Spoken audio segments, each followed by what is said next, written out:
Hello friends, welcome back. So this is people born in January, the second half of November 2024 reading. Okay, got that? Alright, it'll be in the title. Welcome back. We're going to clear the space.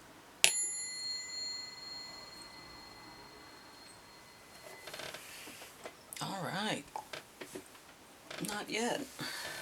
First we got to do these things. Alright, well I hope everything is going well for you. And you're ready to sit back and spend a couple minutes listening and learning about your advice for the second half of November. Glad to see you again. A lot happening on YouTube, a lot of changes being made.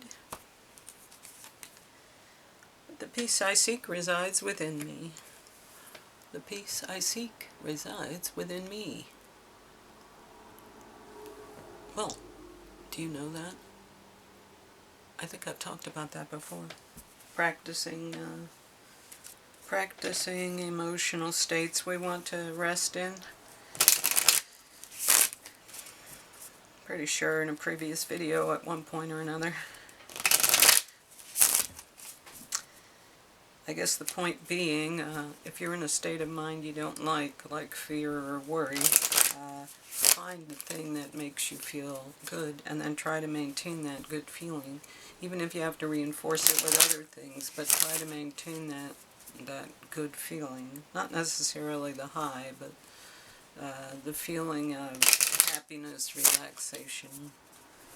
Try to maintain it, and sometimes you can only do it for a minute, sometimes you can only do it for a half a day. It accumulates. Give yourself some credit for doing a good job at this whole living thing. See? I'll put it here just to be different. I'm feeling very alternative, try new things today. Not sure why, but mixing up the cards a little. And as I'm saying that, so the Moonology we used to do at the end, it used to be like our final wisdom and summary, but I've moved it to the front to just kind of give us a road sign. Heads up, what's coming. We can always read the book, it's available if we want it. But I don't want to prolong the readings. Work through your fears. Work through your fears. What fears? Best way to deal with fear is to step right over it and keep going.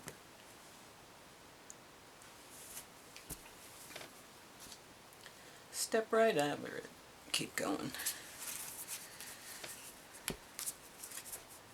Fear is a mind killer. I just read something online and I was thinking about Dune again. They were talking about the mystic, and this is what the mystic does, and everything they described, they talked about Jessica and Dune. But like her whole character, everything, transmuting poison into nectar and all kinds of stuff.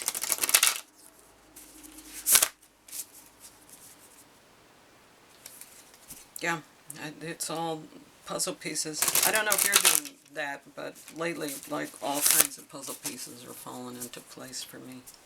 Like, things that never had a connection before, I'm going, oh, that's that connection. Oh, that's how that fits together. Winter. What does that say? An ending, recharging, reflection. Yeah. And that's, if you're in the United States, you're pretty much coming into that season. Winter, reflection. Yeah, eating soup, cocoa, warm beverages, fatty meals, sleeping. Yum. Okay, let's read about winter.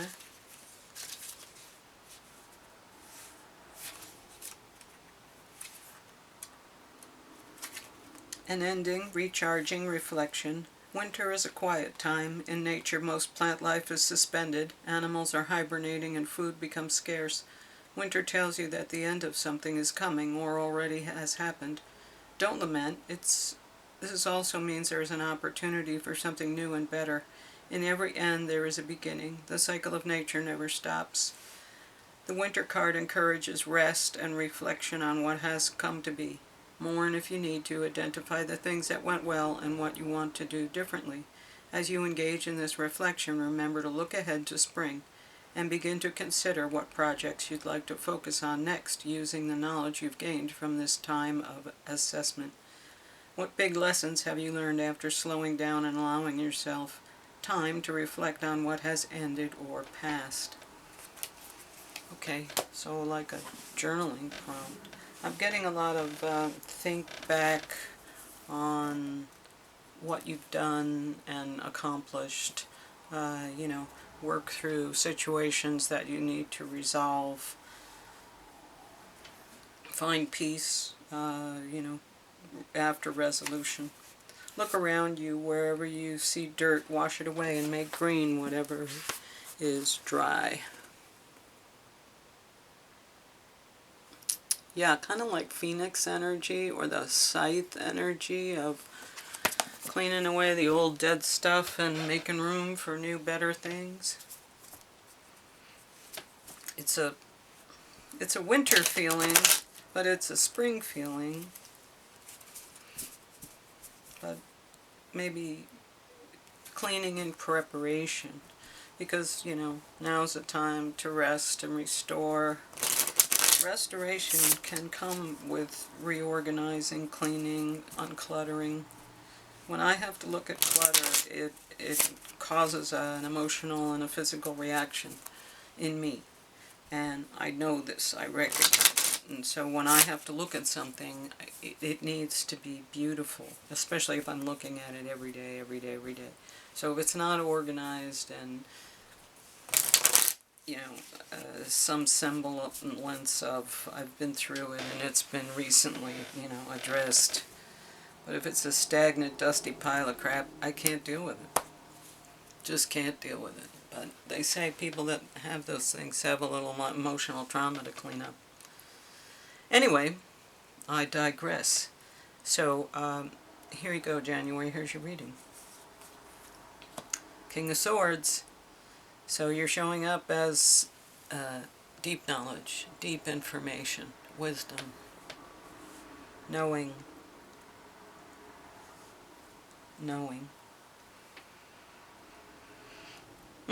Sometimes that's a sombering effect.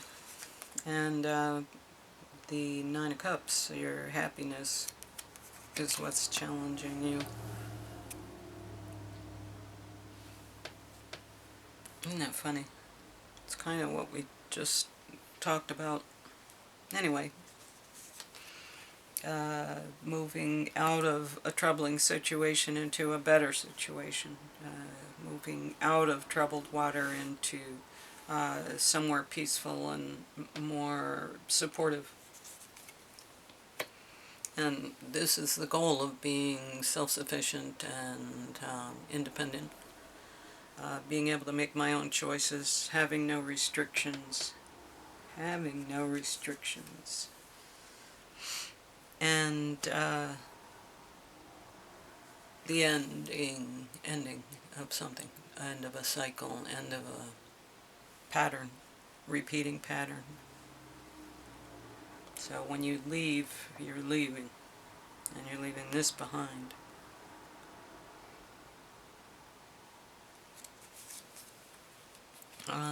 The Ten of Pentacles. So this is good. This is generational wealth, wish fulfillment, comfort, stability. Those are the tools you have. That's fabulous. You've had a good, strong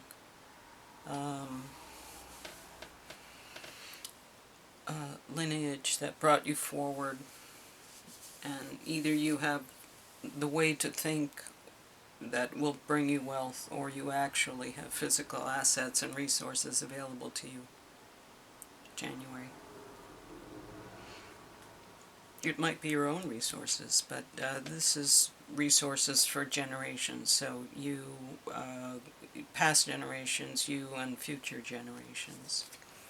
Alright, and decisions, lots of choices. You see yourself in a place of having, lots of choices to make. Maybe you're overwhelmed with which way to go, what to do next.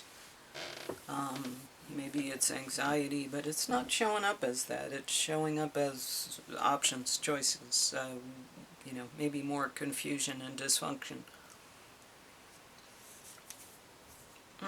And the Ten of Cups. So you've got the Ten of Pentacles and the Ten of Cups. Not a bad reading, January.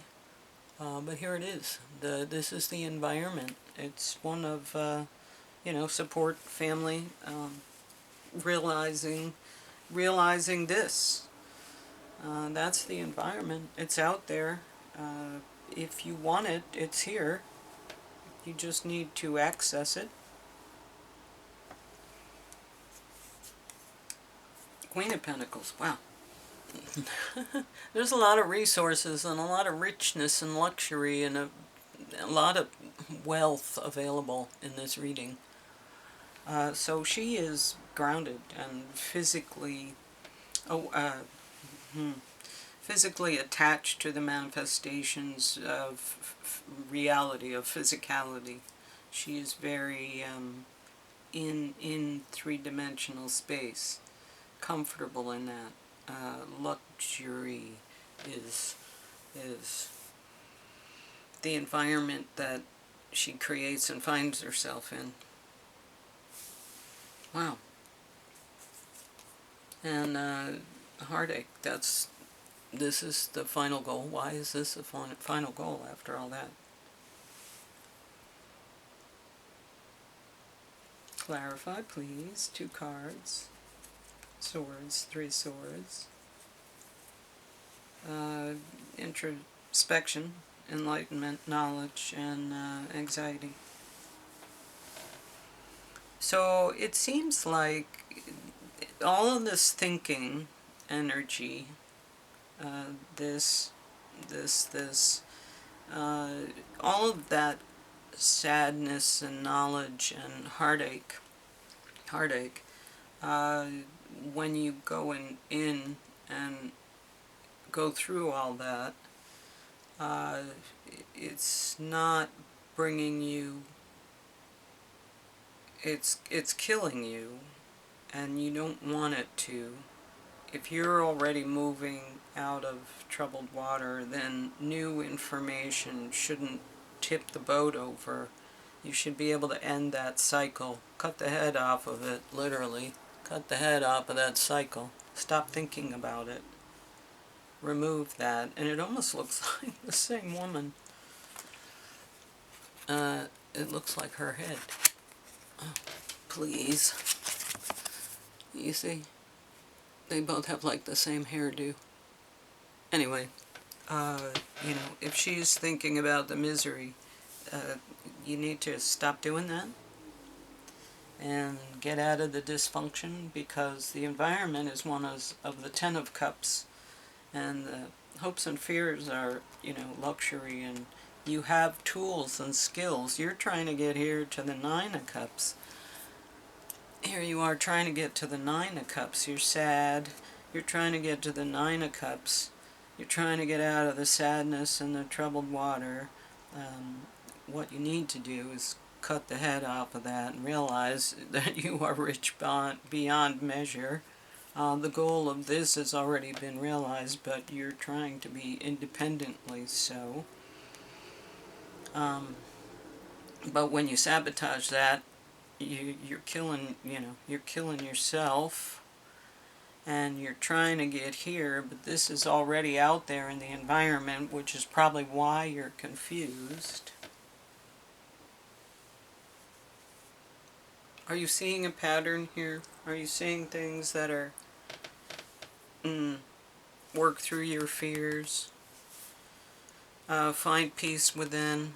Self-reflection. Give yourself some credit. Alright, let's see what the Lenormand can add to this.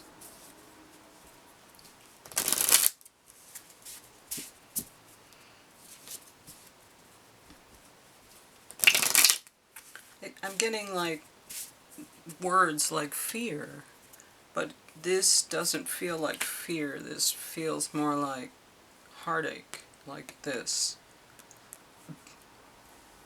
This energy keeps interfering with everything else. It's interfering with this guy. It's interfering with her. Although she's trying to move away from it, it's definitely interfering with this guy. So even if you achieve this, or maybe this is the challenge, is you're at the Nine of Cups, but you still feel like this, and you're trying to get away from it to get here. But literally, you gotta like cut the head off of that nonsense that's going on in your head, because this is available. This is waiting out there in the environment. It's right there. You could, if you're already here and you're miserable, when you get here you'll be happy.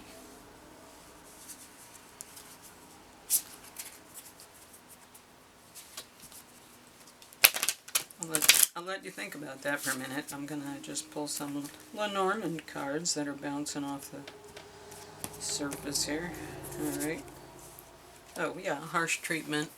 Right. Rough sex sometimes, trigger warning. This is abuse. Yeah, that's what this is. That's what all this crap is. You got to get away from the abuse, whatever that is. Whatever that is. Yeah. You want to get back to your energy, your childlike innocence. You want to get back to that. But when they do this, you got to heal from this, because it wrecks this completely. Yeah, I'm talking about it.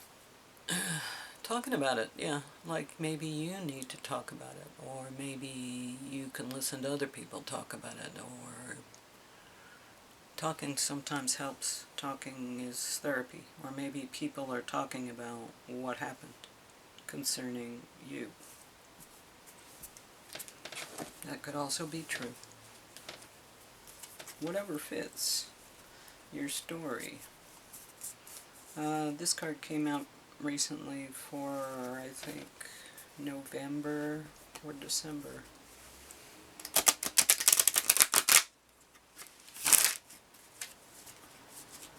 So, I think people are going through things, you know, since the elections. There's been a timeline shift, I guess, and now we're understanding things more, and people are calmer, and the struggle is over, and there's peace. Six of Raphael. Embrace your inner child, new friends or rekindled relationships, children or childhood. Six of Raphael. Well, we were just talking about childhood. Friendships. Things that are available if you lift your head from the sorrow. Things that are available if you lift your head. Okay, let's read about the Six of Raphael. Raphael is the healer. Six of Raphael. Oh, what a lovely memory. Experiences from your distant past or childhood come flooding back in order to help you with the present. Old friends or romantic partners may resurface. New people you meet become instant close friends due to past life connections. Previous relationships or friendships may be rekindled. Deep-rooted issues that hold you back push to be resolved. Be careful not to romanticize the past, but rather to see it clearly and objectively. Additional meanings, issues involving children, nostalgia, embracing your inner child, and innocence. Well, if that doesn't call this card back to mind, I don't know what does. Yeah, this, I hope, is making sense for someone. It's a pretty clear message, but it would have to apply to, you know, a specific thing in your life or specific things in your life grouping. Alright, let's see what our wild mystic oracle animal is going to show up for January.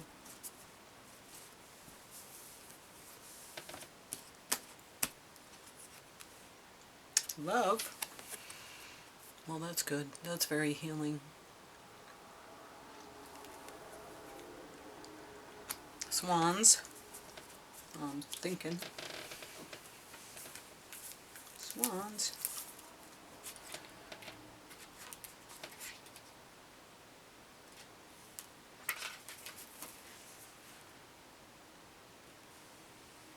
Ten.